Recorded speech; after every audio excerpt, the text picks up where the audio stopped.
नमस्कार दोस्तों, स्वागत है आपका अपने चैनल फिगरिंग आउट फाइनेंस में।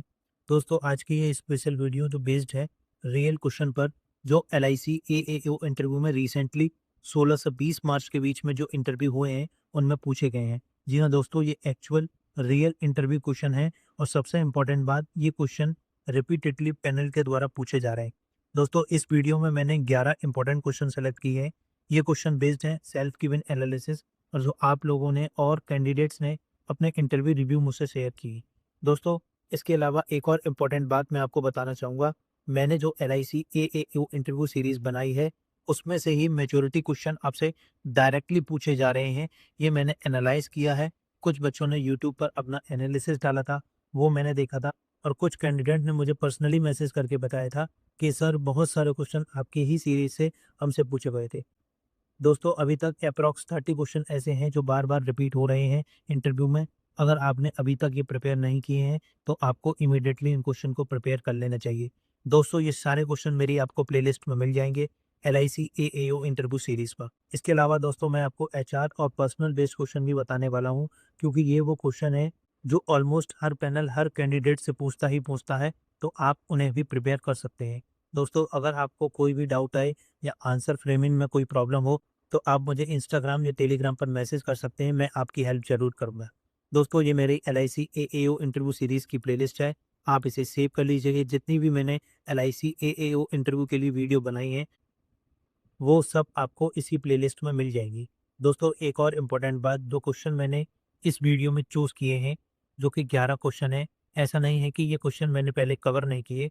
मैं ऑलरेडी उन क्वेश्चन को शॉर्ट वीडियो के थ्रू एक्सप्लेन कर चुका हूँ, बट मैंने सोचा मैं आपको बता दूँ।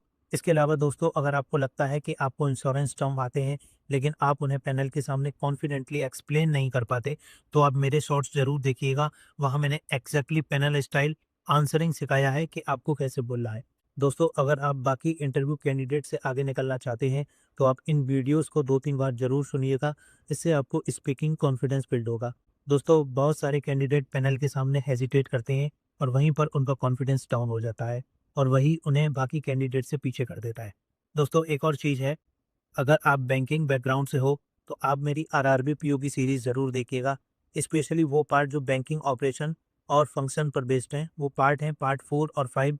अगर आप कॉमर्स बैकग्राउंड से हैं, तो एक स्पेशल वीडियो है आरआरबी पीओ इंटरव्यू सीरीज़ में जो मैंने बनाई है, उसमें मैंने वो क्वेश्चन चूज़ किए हैं जो कॉमर्स बैकग्राउंड के जो कैंडिडेट हैं, उनसे रिपीटेडली इंटरव्यू में पूछे जा रहे हैं। आप उनको ज़रूर देखिए। दोस्तों, अगेन आपको अगर लगता है कि आपको बैंकिंग और फाइनेंशियल टर्म्स आते हैं, लेकिन आप उन्हें पैनल के सामने एक्सप्लेन नहीं कर पाते, तो मेरी बैंकिंग की शॉर्ट वीडियोस आपके लिए मस्ट वॉच हैं। दोस्तों, इन शॉर्ट्स को देखने से आपको बहुत ज़्यादा कॉन्फिडेंस मिलेगा और आप पैनल के सामने हेजिटेट नहीं करेंगे। दोस्तों, जितनी भी वीडियोस मैंने बताई हैं, उन सब का लिंक आपको डिस्क्रिप्शन बॉक्स में मिल जाएगा।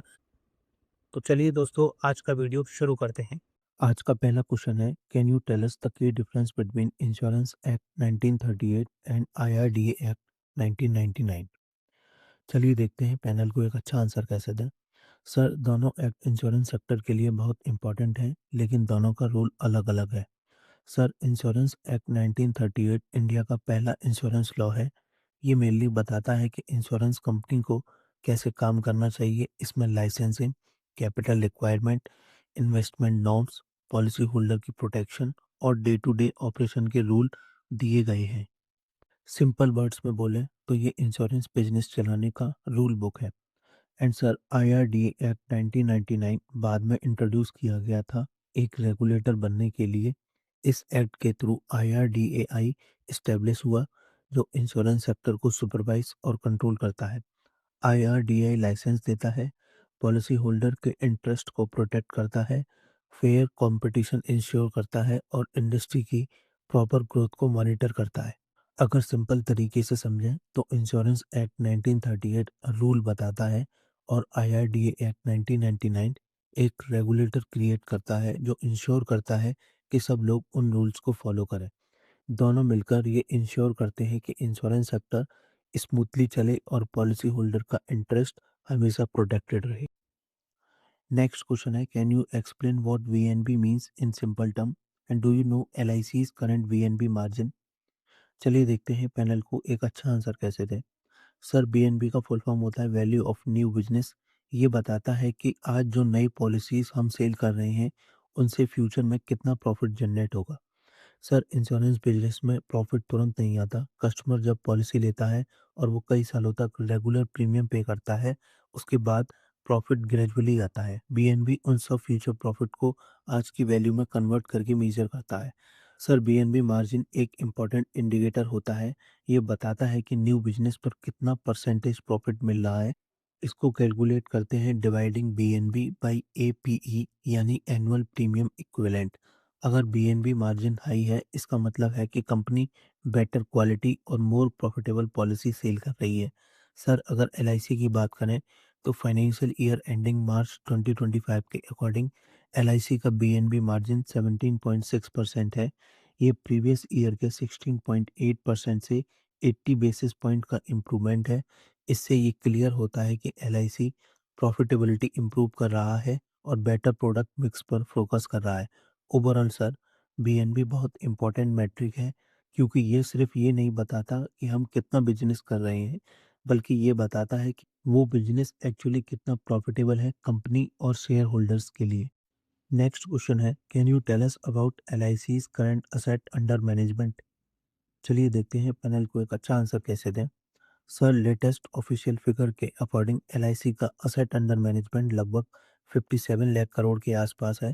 इसके साथ एलआईसी सिर्फ इंडिया का लार्जेस्ट लाइफ इंश्योर ही नहीं, बल्कि कंट्री का बिगेस्ट असेट मैनेजर भी बन जाता है। सर, इतना लार्ज एयूएम एक बहुत स्ट्रॉन्ग इंडिकेटर है पब्लिक ट्रस्ट का।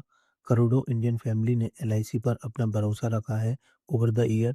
इसी वजह से एलआईसी के पास इतनी बड़ी फाइनेंशियल स्ट्रेंथ है, जिससे वो पॉलिसी होल्डर कमिटमेंट को टाइम पर फुलफिल कर सकता है और गारंटेड बेनिफिट स्मूथली पे कर सकता है। साथ ही सर, ये लार्ज असेट बेस एलआईसी को इंडियन इकोनॉमी का की प्लेयर बना देता है।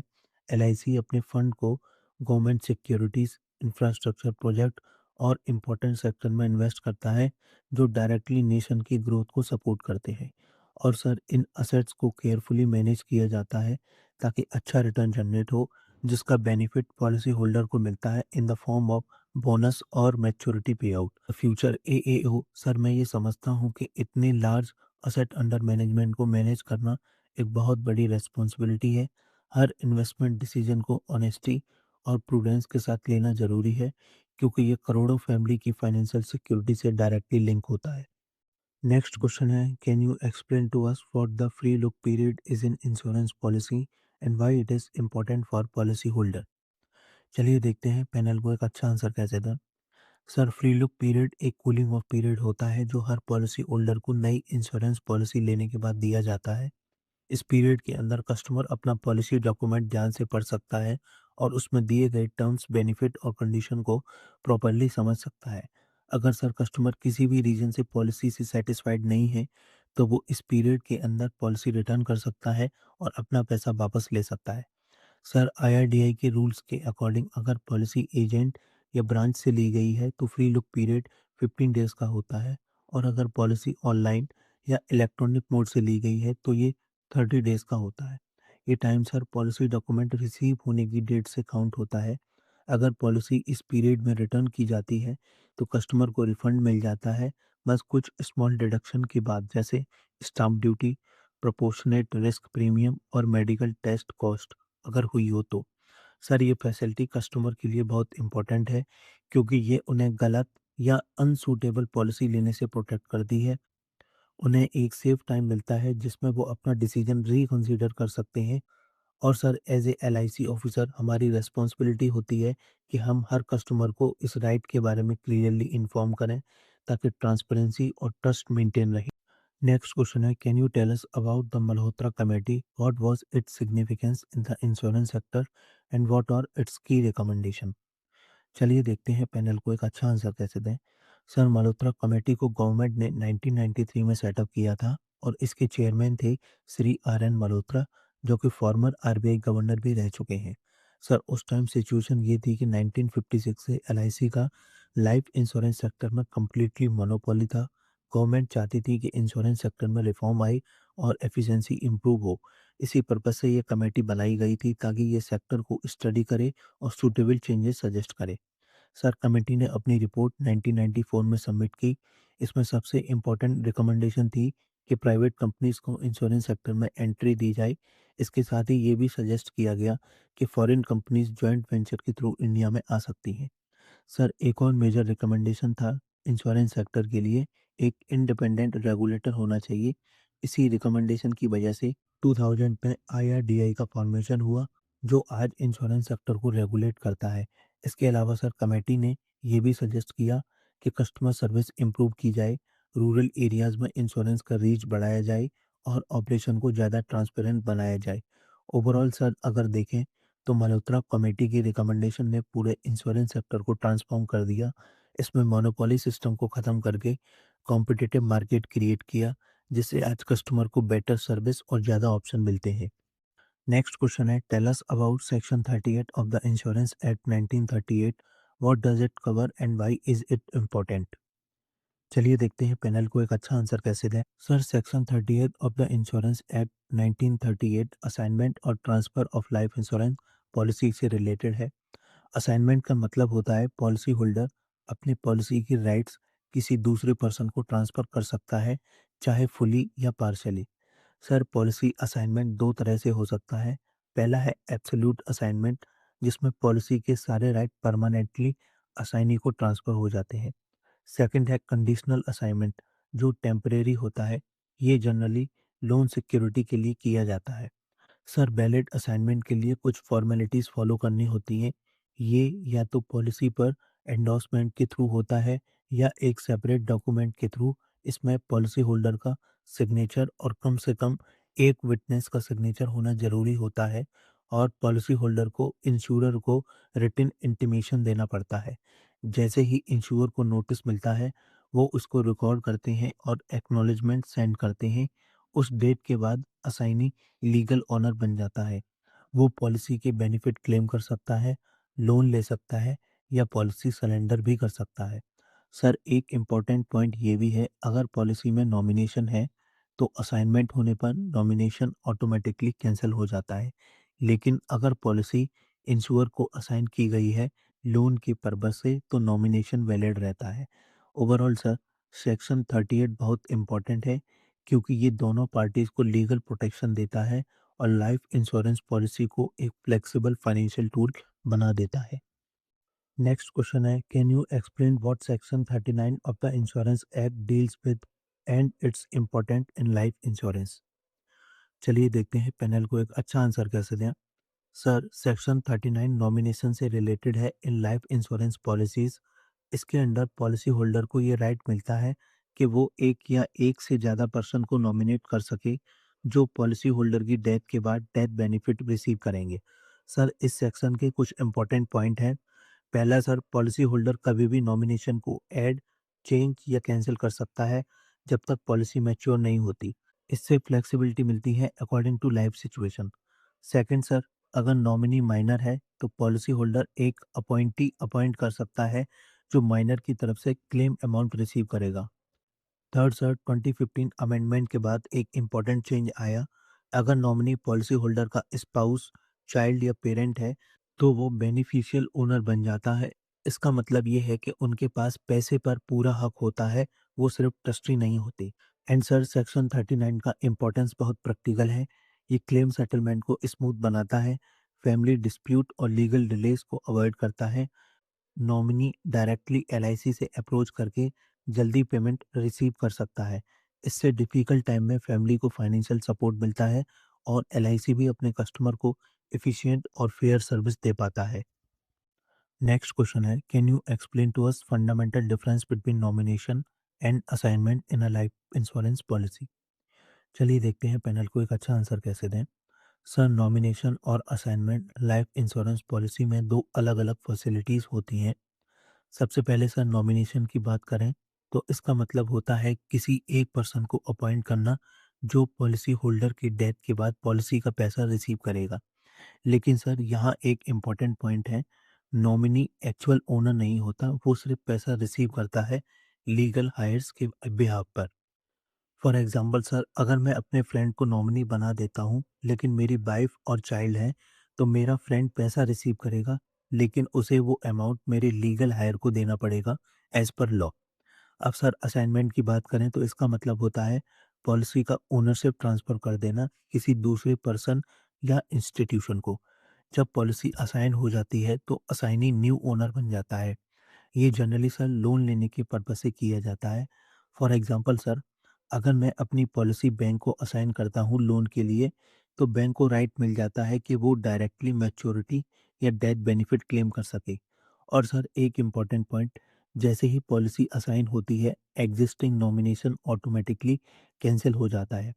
तो सर सिंपल वर्ड में अगर कहें, नॉमिनेशन सिर्फ एक पर्सन को नाम देता है जो पैसा कलेक्ट करेगा, जबकि असाइनमेंट में आप पॉलिसी के सारे राइट्स ट्रांसफ़र कर देते हैं।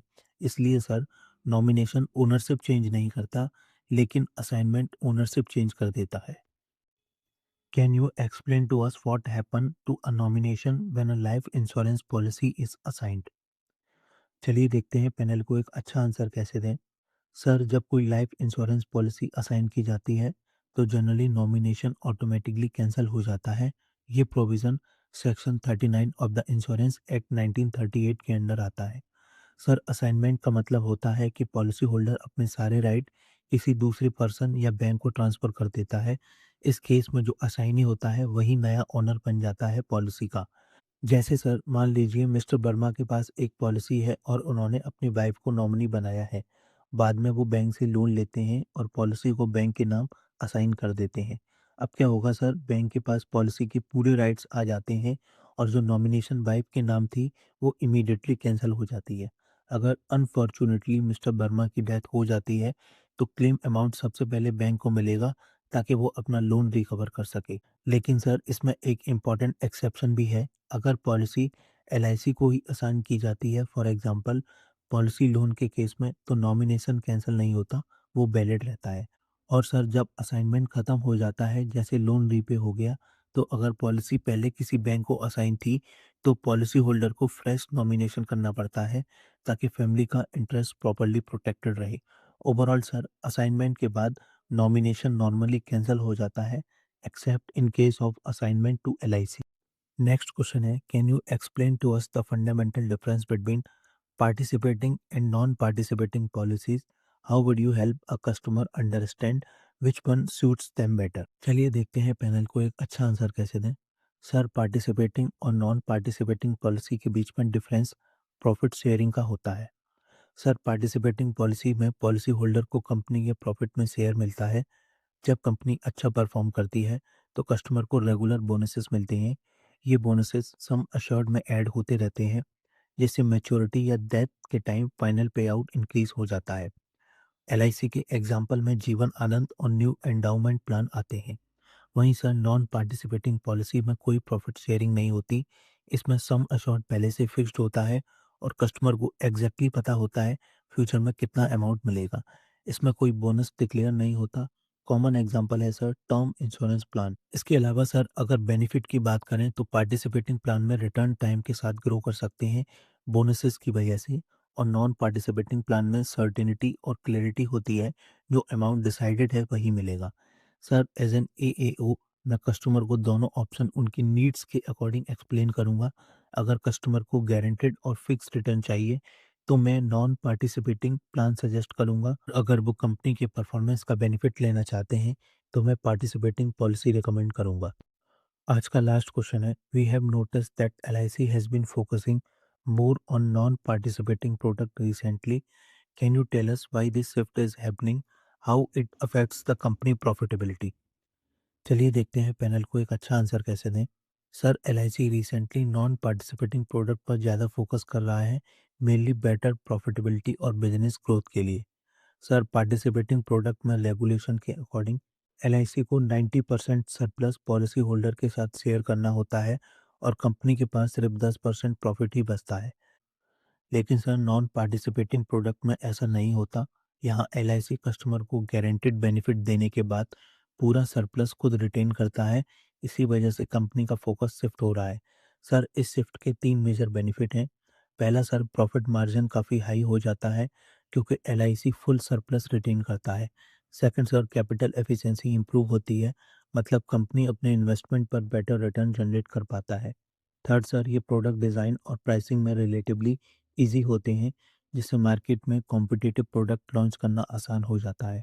एंड सर, अगर प्रॉफिटेबिलिटी इम्पैक्ट देखें तो काफ़ी पॉजिटिव है। रिसेंट डेटा के अकॉर्डिंग एलआईसी का प्रॉफिट लगभग 17% ग्रो हुआ है, largely due to increase in non participating business. और sir, individual non participating product का कंट्रीब्यूशन भी बढ़कर अराउंड 30% हो गया है, जो कि 2 साल पहले लगभग 18% था। लेकिन सर, एक इम्पॉर्टेंट पॉइंट ये भी है कि नॉन पार्टिसिपेटिंग प्रोडक्ट में इन्वेस्टमेंट रिस्क एलआईसी को खुद मैनेज करना पड़ता है, क्योंकि सारे गारंटीज कंपनी की रिस्पॉन्सिबिलिटी होती है। ओवरऑल सर, ये स्ट्रेटजी एलआईसी को हेल्प करती है कस्टमर नीड्स और शेयर होल्डर वैल्यू के बीच बैलेंस मेंटेन करने में, और साथ ही कंपनी की फाइनेंशियल हेल्थ स्ट्रांग बनाए रखने में। चलिए दोस्तों, ये थी special video LIC AAO interview के लिए। आप इसको रिवाइज कीजिएगा 2-3 बार। इसके अलावा दोस्तों, जितने भी क्वेश्चन मैंने आपको पहले बताए थे, टोटल 30 क्वेश्चन थे जो रिपीटेडली आपसे पूछे जा रहे हैं इंटरव्यू में, उनको आप ज़रूर प्रिपेयर कीजिएगा। और वो सारे क्वेश्चन मैंने अपनी एलआईसी एएओ इंटरव्यू सीरीज़ में कवर किए हैं। दोस्तों, आप इस सीरीज़ को बिल्कुल भी मिस मत कीजिएगा।